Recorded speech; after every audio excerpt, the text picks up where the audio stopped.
Happy happy Christmas. Happy happy Christmas. Merry merry Christmas. దేవుడికి స్తోత్రం. హల్లెలూయా. Christmas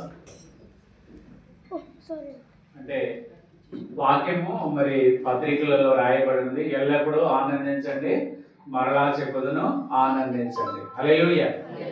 Christmas అంటే ఎల్లప్పుడూ నిజంగా సంతోషంగా ఉండాలండి. మనము నవ్వుతూ ఉండాలి.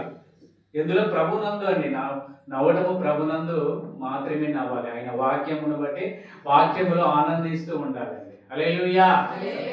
కొందరు చూసినట్లయితే నవ్వితే నిజంగా ఆరోగ్యానికి చాలా మంచిది. డాక్టర్స్ సైతం చెబుతూ ఉంటారు సంతోషంగా ఉండాలి మనం ఎల్లప్పుడు. ఎప్పుడు ఆలోచిస్తూ దేని గురించి ఆలోచిస్తూ ఉండకూడదు. హల్లెలూయా. కొంతమంది ఎలా ఉంటారంటే గడియారము చూసారంటే పెద్ద వాచ్ గడియారం 12:06 ఎలా ఉంటుందంటే స్ట్రైట్గా ఉంటుంది, ఇట్లా అవునా కదా. అలా అంటే ఎప్పుడు అలానే మోకాలు మార్చుకొని మేము అలా ఉంటారు. 9 ఇంకా 3 లాగా అదే 12:09 ఎలా ఉంటుందంటే కొంచెం నవ్వుతూ ఉండాలి మనం. ఆ విధముగా అంటే కొంచెం ఎప్పుడు నవ్వుతూ ఉండే మొహంలాగా ఇట్లా ఉండకూడదు ఎప్పుడు. హల్లెలూయా. అందుకని ప్రభు చెప్తున్నాడు, ఎల్లప్పుడూ ఆనందించండి, మరలా చెప్పుదును ఆనందించండి అని దేవుని యొక్క వాక్యము సెలవిస్తుంది. హల్లెలూయా. మనము యెషయా గ్రంథంలోకి వెళ్ళిపోతాం కానీ వాక్యములోకి ఇక్కడ డైరెక్ట్గా యెషయా గ్రంథం 9వ అధ్యాయము 6వ వచనం చదవండి.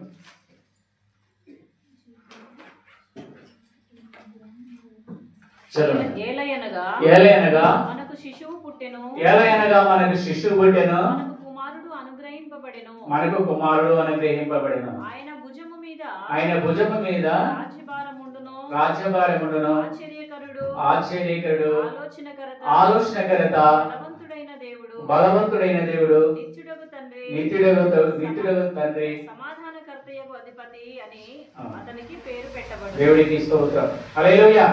ప్రభు అనేకమైన నామాలను కలిగి ఉన్నాడు. అందులో కొన్నిటిని గురించి ఇక్కడ యెషయా గ్రంథంలో మరి చెప్పబడింది. ఆశ్చర్యకరుడు, ఆలోచనకర్త, బలవంతుడగు దేవుడు, నిత్యుడగు దేవుడు, సమాధానకర్త అయిన దేవుడు. హల్లెలూయా. అందులో ఒక విషయాన్ని గురించి మరి మనము ఈరోజు మాట్లాడుకోబోతున్నాం. హల్లెలూయా. సమాధానం. మన దేవునికి పేరు ఏంటంటే ఆశ్చర్యకరుడు, చాలా ఉన్నాయి పేర్లు, అందులో ఒకటి సమాధానం. అలాగే క్రిస్మస్ సందర్భంగా ఈ సమాధానాన్ని గురించి కొన్ని మాటలే, ఒక 10 minutes 15 minutes మాత్రమే పాస్టర్ గారు సమయం ఇవ్వడం అనేది జరిగింది. హల్లెలూయా. మత్తయి సువార్త 5:9 తీయండి. 5:9. సమాధానపరచువారు ధన్యులు, వారు దేవుని కుమారులు అనబడతారండి. చాలండి. హల్లెలూయా. హల్లెలూయా. సమాధానపరచువారు ధన్యులు, వారు దేవుని కుమారులు అనబడతారు. ఎవరు దేవుని కుమారులు అండి? క్రిస్మస్ సందర్భంగా దేవుని కుమారులు ఎవరండి? సమాధానపరచువారు ధన్యులు, వారు దేవుని కుమారులు అనబడతారు. గొడవలు పెట్టించేవారు ధన్యులు, అల్లరి పుట్టించేవారు ధన్యులు అని అక్కడ రాయబడలేదండి. హల్లెలూయా.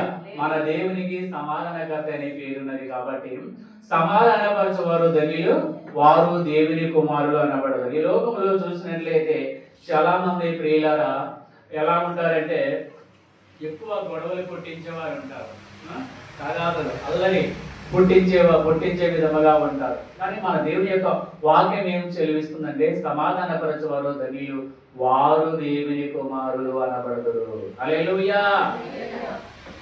కొండెములు ప్రచారం చేయవారు ధన్యులు, వారు దేవుని కుమారులు అనబడుతున్నారు. హల్లెలూయా. ఏమనబడదండి? సమాధానపరచువారు ధన్యులు, వారు దేవుని కుమారులు అనబడదు. ఇక్కడి మాటలు అక్కడ, అక్కడ మాటలు ఇక్కడ. అలాగే 2 వ్యక్తులు ఉన్నప్పుడు ఇంకొక 3వ వ్యక్తిని గురించి వేరే విధంగా మాట్లాడుకోవటము, అలా గొడవలు పుట్టించడము, అది సమాధానం అనబడదండి. హల్లెలూయా.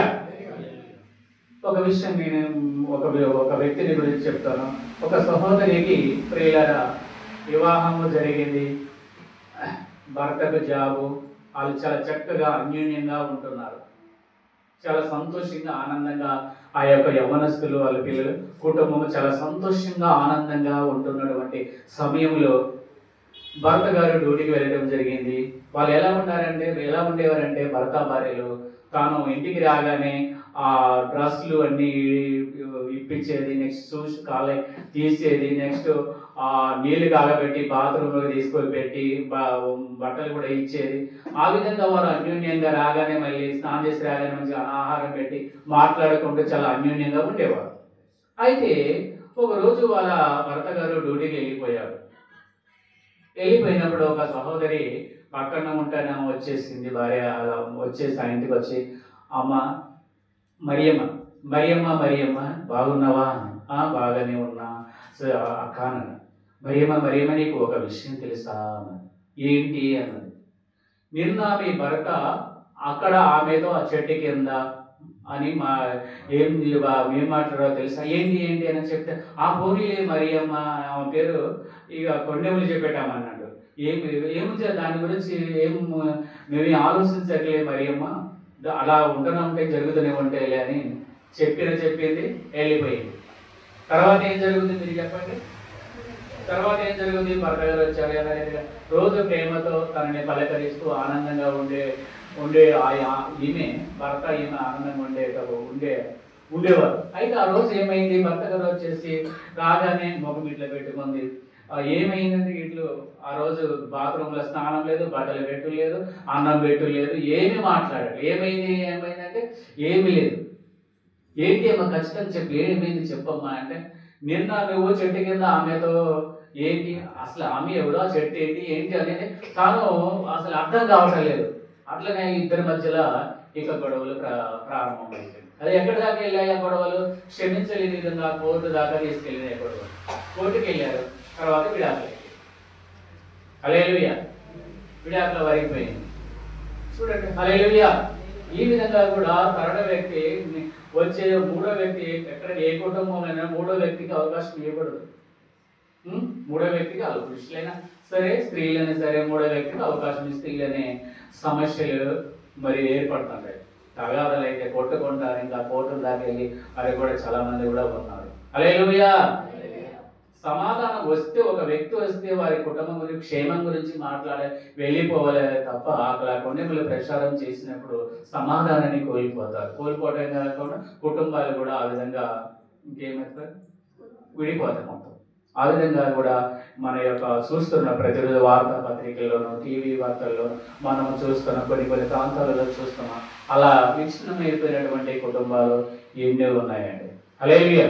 అందుకని మన దేవుడు ఏమంటున్నాడు? ఆయన పేరు ఏంటంటే పేర్లలో సమాధానకర్త అనే పేరు కూడా ఆయనకు ఉన్నది మన దేవుడికి. మరి సమాధానకర్త అయినటువంటి కర్తను మనం వెంబడిస్తున్నాం. మనము మన జీవితాల్లో సమాధానం లేకుంటే ఎలా అండి? హల్లెలూయా. అందుకనే దేవుడు ఈరోజు మాట్లాడుతున్నాడు. సమాధానం లేని వారు అలాగే కొండెములు ప్రచారం చేసే విధంగా సమాధానం లేకుండా అనేది ఎంతమంది అయితే మరి ఉంటున్నారో దేవుడు ఈరోజు నీతో నాతో మాట్లాడుతాం.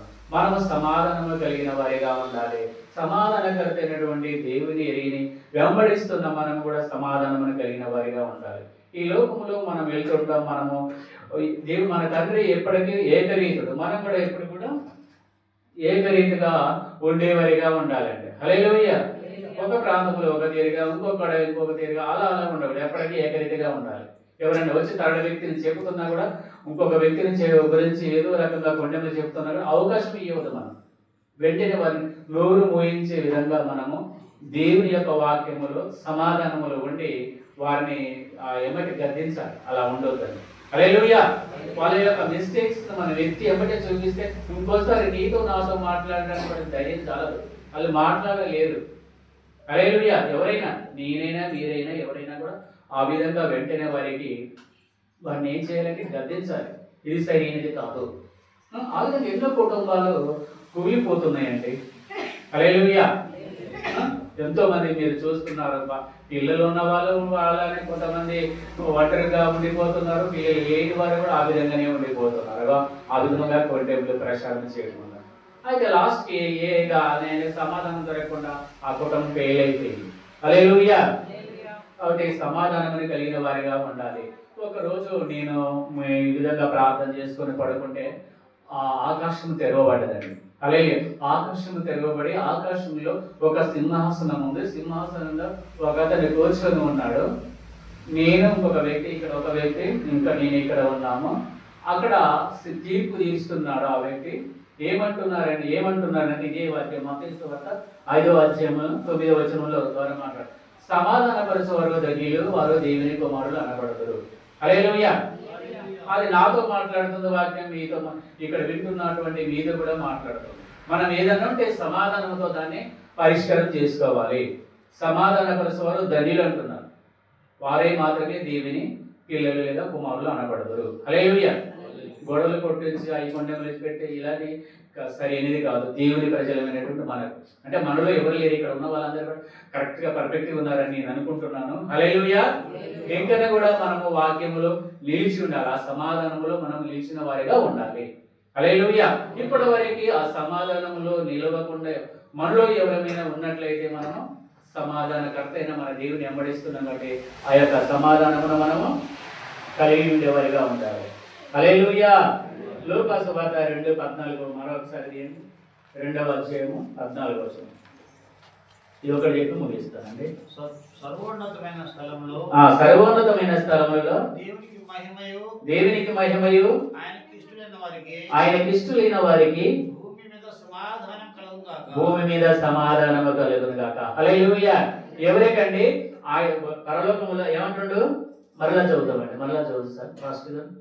సర్వోన్నతమైన స్థలములలో దేవునికి మహిమయు ఆయనకి ఇష్టలైన వారికి భూమి మీద సమాధానం కలుగును గాక. హల్లెలూయా. సర్వోన్నతమైన స్థలములలో దేవునికి మహిమ, భూమి మీద ఉన్నటువంటి తనకిష్టులైన ప్రజలకు సమాధానం. హల్లెలూయా.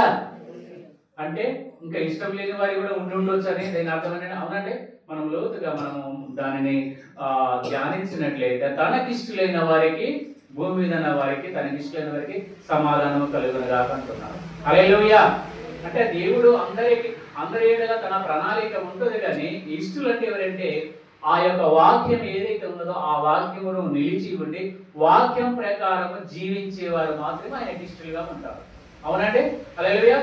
వాక్యం ఏదైతే చెబుతుందో ఆ యొక్క వాక్యం, ఇప్పుడు సమాధానం గురించి మనం చెప్పామనుకోండి, ఆ వాక్యం సమాధానం కలిగి ఉండమని దేవుడు మాట్లాడుతున్నాడు. ఆ వాక్యములో నిలిచి ఉన్న వారికి మాత్రమే ఆ సమాధానము కలుగునని చెబుతున్నాడు. హల్లెలూయా. సమాధానము కలిగిన వారిగా ఉండాలని దేవుడు మీతో నాతో ఈ యొక్క మరి సమయంలో మాట్లాడుతున్నారు. ఎవరైనా సమాధానము మరి దినమున కలిగిన వారిగా లేకున్నట్లయితే అన్నదమ్ముల మధ్యలో ఉండదు, అక్కజల్లుల మధ్య ఉండదు, తల్లిదండ్రుల మధ్యలో, పిల్లలకు తల్లిదండ్రుల మధ్యలో ఇంకా ఉన్నారు. ఇక మన అలాంటి వారికి సమాధానం లేకుండా ప్రార్థన చేసుకున్నాం. ఉన్న పాటను ఇక్కడ దేవుడి దగ్గర మనం పోయి ఒకవేళ ఆ వ్యక్తితో మనం లేకున్నా కూడా ఇక్కడ దేవుడి దగ్గర ప్రార్థన చేసుకుంటే దేవుడు అవన్నీ క్లియర్ చేస్తాడు. హల్లెలూయా. హల్లెలూయా. కాబట్టి ప్రియమైన దేవుని బిడ్డలారా, ఈ రాత్రికాల సమయంలో మనమందరము ఈ యొక్క వాక్యాన్ని మరి హృదయంలో భద్రపరచుకొని ఆ యొక్క వాక్యం ప్రకారము జీవించాలి అనే ఒక తీర్మానం చేసుకున్నట్లయితే దేవుడు నీకు నాకు మరి గొప్ప సమాధానం ఇస్తాడు. ఇంకో మరి పత్రికలో రాయబడి ఉన్నది ప్రియమైనది. పిలిపి పత్రికలో 4వ అధ్యాయం 5వ వచనం, 4వ అధ్యాయంలో రాయబడి ఉన్నది 5వ వచనం అనుకుంటాను. దేనిని గురించి కూడా చింతించొద్దండి. ప్రతి విషయంలో ప్రార్థన విజ్ఞాపన చేత, ఎలాంటి సమస్యలు వచ్చినా చింతించకుండా ప్రార్థన విజ్ఞాపనల చేత కృతజ్ఞతాపూర్వకంగా దేవునికి మన మనవులు తెలియజేస్తే దేవుడు సమస్త జ్ఞానమునికి మించిన సమాధానము యేసుక్రీస్తు వలన మీ హృదయములకు తలంపులకు కావలి ఉండడం. హల్లెలూయా. అనేకులు నీ నిందించవచ్చు, హింసించవచ్చు, చెడ్డమాటలు పాలైపోవచ్చు, రకరకాలుగా అంటున్నప్పటికీ కూడా ఏమంటున్నాడు? ఏమి చింతించకండి. ఏం చేయండి? మీ విన్నపములు మీ ప్రార్థన విన్నపాలను ఏం చేయాలండి? ప్రార్థన దేవునికి తెలియజేసినట్లయితే సమస్త జ్ఞానం మించినటువంటి దేవుని సమాధానము మీ హృదయములకు తలంపులకు కావలి ఉండడం. హల్లెలూయా. ఈ లోకంలో నీకు అంతా చాలా మంది రకరకాల జ్ఞానాలు ఉంటాయి, కానీ వాటన్నిటికీ మించినటువంటి జ్ఞానము ఎక్కడి నుంచి మనకు దొరుకుతుంది? యేసుక్రీస్తు వలన మనకు దొరుకుతుంది. హల్లెలూయా. కాబట్టి ఈ యొక్క సమాధానమును మనం అందరము కలిగి ఉందుము గాక. ఆమేన్. దేవుడి యొక్క వాక్యాన్ని మనకు వినికిడిలో దీవించి ఆశీర్వదించిన గాక. ఆమేన్. వందనాలు. హల్లెలూయా. చాలా తక్కువ సమయం తీసుకున్నారు, కానీ ఎక్కువ విషయాలు చెప్పారు. చాలా మంచిది, చాలా విలువైన మాటలు. అయ్యగారు చెప్పింది చాలా విలువైన మాటలు. సర్వోన్నతమైన స్థలంలో దేవునికి మహిమయు, ఆయనకి ఇష్టమైన వారికి భూమి మీద సమాధానం కలుగును గాక. నిజంగా దేవునికి ఇష్టలుగా ఈ లోకంలో లేని వారు అనేక మంది ఉన్నారు. వారి జీవితంలో సమాధానం లేదు. ఈ లోకంలో నిజమైన సంపద ఏదంటే నువ్వు వెండి కాదు, బంగారం కాదు, కానీ నీకు నిజంగా సమాధానం ఉంటే నువ్వు ధన్యుడివే దేవుల్లో. వెండి శాశ్వతం కాదు, బంగారం శాశ్వతమైనది కాదు, కానీ నిజంగా నువ్వు దేవునికి ఇష్టంగా నువ్వు బ్రతికితే అది నిజమైన జీవితము, ధన్యమైన జీవితం. మన దేవుడు ఎవరు? నీతిమంతుడు. నీతిమంతుడా, నిజమైన దేవుడా, అతి పరిశుద్ధుడా, ఆరాధనకు యోగ్యుడా, నిన్ను నేను ఏమని ఆరాధించగలనయ్యా, నిన్ను నేను ఏమని ఆరాధించగలనయ్యా, నిర్దోషిగా నీ ఎదుట నిలబడితే చాలయ్యా, నిర్దోషిగా నీ ఎదుట నిలబడితే చాలయ్యా. ఆరాధనా ఆరాధనా ఆరాధనా ఆరాధనా ఆరాధనా ఆరాధనా.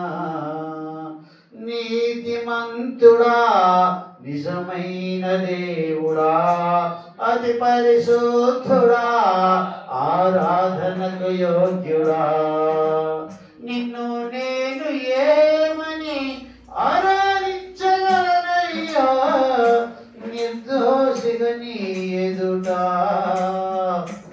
నిర్దోషిగా నీ ఎదుట నిలబడితే చాలయ్యా. హల్లెలూయా. దేవుని ఎదుట మనం నిర్దోషిగా నిలబడడం అనేది జీవితంలో నిజమైన ధన్యత. ప్రేమ హల్లెలూయా. ఇతను దేవుడి దృష్టిలో మనం ఎలా ఉండాలి? నిర్దోషులుగా ఉండాలి. అప్పుడే మనం ఆయనకి ఇష్టలుగా బ్రతుకుతాము. హల్లెలూయా. చాలా చక్కటి వాక్యం చెప్పిన మరి అయ్యగారికి ప్రభు పేట ప్రత్యేక వందనాలు. హల్లెలూయా. మరి మరొక దేవ సేవకులు మన మధ్య ఉన్నారు. మరి దేవకుమార్ అయ్య గారు నాకు చాలా సంవత్సరాల నుండి పరిచయం. నాకు ఒక బ్రదర్ లాగా, నాకు తమ్ముళ్ళలాగా నేను భావిస్తాను. చాలా మంచి ఇప్పటి నుండో మాకు బాగా పరిచయం. నేను ఏ మీటింగ్ పెట్టిన అయ్య గారికి చెప్తాను, దేవకుమార్ అయ్య గారికి, అయ్యారా మనం కలిసి దేవుని పరిచయం. మరి సమయ అయ్య గారికి చాలాసార్లు చెప్తాను, అయ్యా రండి మనం దేవుని రాజ్యం ప్రకటన చేద్దాము. ఈ ప్రాంతంలో నేను మా పాస్టర్ మా వెంకపాడు పోయిన పీరేతండ ఒక మాట చెప్పి నేను అయ్యగారికి ఇస్తాను. పీరేతండ వెళ్తుంటే మేము వెళ్ళేటప్పుడు బాబాజీ కూడా తగిలింది, తర్వాత అదేవిధంగా చింతలగడ్డ తండ, ఆ తర్వాత పీరేతండ.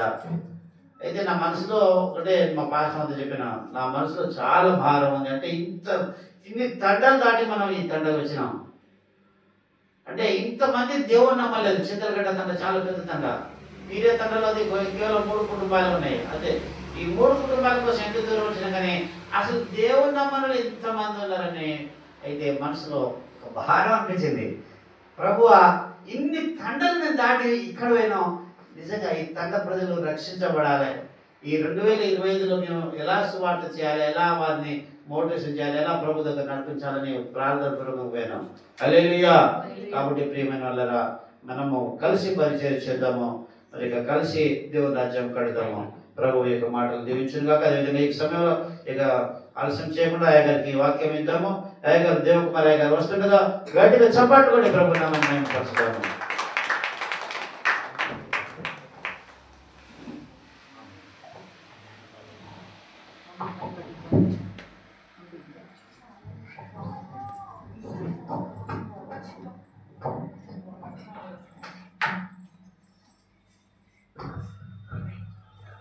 హల్లెలూయా. దేవునికి మహిమ కలుగును గాక. మంచి వర్తమానం ఇచ్చిన దైవజనులకు వందనాలు. మరి సమాధానము, అనేక కుటుంబాలలో సమాధానం ఉండదు. సమాధానము లేక భార్య భర్తలలో గొడవలు. సమాధానపరచు వారు ధనిలు, వారు దేవుని కుమారులు అనబడతారు. దేవునికి మహిమ కలుగును గాక. చక్కటి వర్తమానం అందించిన దైవజనులకు వందనాలు.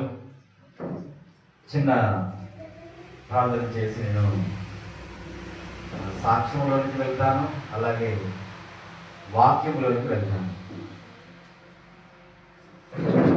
సమయము 8:40 అయింది. 9:09 వదిలేస్తాను. హల్లెలూయా. చిన్న ప్రార్థన చేసుకుందాం. మహాపరిశుద్ధుడైన తండ్రి, మహోన్నతుడా, మీకు స్తోత్రాలు. ఈ రాత్రి నీవు మాలో నివసించే రాత్రి